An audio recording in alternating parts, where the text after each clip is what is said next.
Hello, bachcho. Let's read out the questions. Question C. A square loop of side 10 centimeter with its sides parallel to x and y axis is moved with a velocity of 8 centimeter per second in the positive x direction containing magnetic field in the positive z direction. The field is non-uniform and has gradient of 10 to the power minus 3 Tesla per centimeter along the negative of x direction. That is, it is increased by 10 to the power minus 3 Tesla per centimeter as one moves in the negative of x direction. Calculate the EMF induced.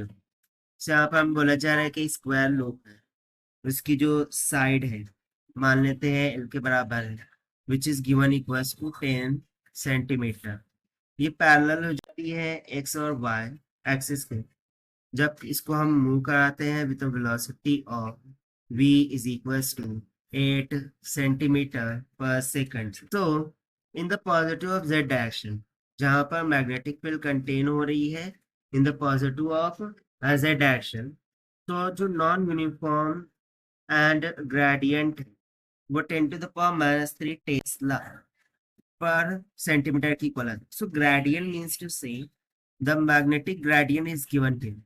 That means to say we have given the value of dB by dx. So it is equals to 10 to the power minus of 3 Tesla per centimeter along the negative of x direction. ये along the negative of x direction में है. So हमें simply induce EMF find out करना है. तो चलिए start करते हैं सॉल्यूशन से. But before of that, let's talk about the key concept which we are going to use here for this question. So यहाँ पर हम simply Faraday's law of electromagnetic induction का यूज करेंगे. According to that, we remember to know जो भी induced EMF होता है, this is nothing but equals to minus of d phi by dt होता है, that is rate of change of magnetic flux with respect to time. उसी तरीके से second formula हम यहाँ पर यूज कर लेंगे मैग्नेटिक फ्लक्स का in terms of magnitude. This can be given as b into a जहाँ पर भी magnetic field and a will be area. So as per the question, हमें magnitude of induced EMF निकालना है.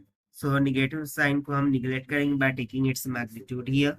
ठीक है, यानी कि उसका मॉड ले लेंगे तो निगेटिव साइन हट जाएगा.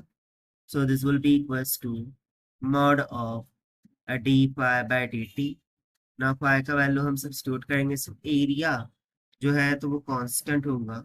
सो उसको हम आउटसाइड इंटीग्रेशन ले सकते हैं, but before of this we will say D by D T of B dot A. Now we will take area outside the derivative.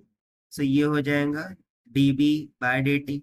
But चूंकि हमें यहाँ पर मैग्नेटिक ग्रेडियंट गिवन है dB by dx, सो इसको हम यहाँ पर adjust कर लेते हैं. So the required magnitude of EMF this will be equals to a into में dB by dx लिखेंगे. सो यहाँ पर न्यूमरेटर में भी dx लेना होगा और डिविडेंड में dt आ जाएगा. Now dx by dt is what? Rate of change of displacement with respect to time, जो कि वेलोसिटी की डेफिनेशन है. तो सिंपली हम यहाँ से पता चलता है कि जो इंड्यूस EMF है that must be equals to a into में द मैग्नेटिक ग्रेडियंट इंटू में द वेलोसिटी हो जाएगी, जो कि हमें और यहाँ पर basically given for the square loop. तो चलिए अब वैल्यू को सब्स्टिट्यूट करते हैं और आंसर निकाल लेते हैं. So E would be equals to, now what will be the area. So चूंकि ये एक स्क्वायर लूप है, स्क्वायर लूप के लिए जो फॉर्मूला है वो साइड का स्क्वायर लग जाएगा. So side is nothing but L, so L का स्क्वायर हो जाएगा. So we would simply say that ये हो जाएगा एल स्क्वायर इंटू में D B by D X into में वी. तो चलिए अब हम वैल्यू को सब्स्टिट्यूट करते हैं. So induced EMF will be equals to, side is given 10 centimetre, metre में करने के लिए 10 to the power minus 2 से मल्टीप्लाई कर दिया उसका whole square. dB by dx, that's we have been given 10 to the power minus 3 Tesla पर centimetre. सो Tesla पर मीटर में करने के लिए इसे हमें डिवाइड करना होगा 10 to the power -2 से, ठीक है। सो ये टेस्ला पर मीटर में हो जाएंगे, फिर मल्टीप्लाई बाय द वेलोसिटी। सो वो हमें 8 सेंटीमीटर पर सेकंड में गिवन है, इसीलिए 10 to the power -2 से मल्टीप्लाई कर दिए, सो वो मीटर पर सेकंड में हो जाएगा, ठीक है। So this will be goes to 10 to the power -2 से 10 to the power -2 यहाँ पर कैंसिल आउट हो जाएगा, and on simplifying and solving this you will get the induced EMF as 0.8 into 10 to the power -4 volt, and therefore this is going to be the required answer to our question. I hope you understand it well. Best of luck. Thank you.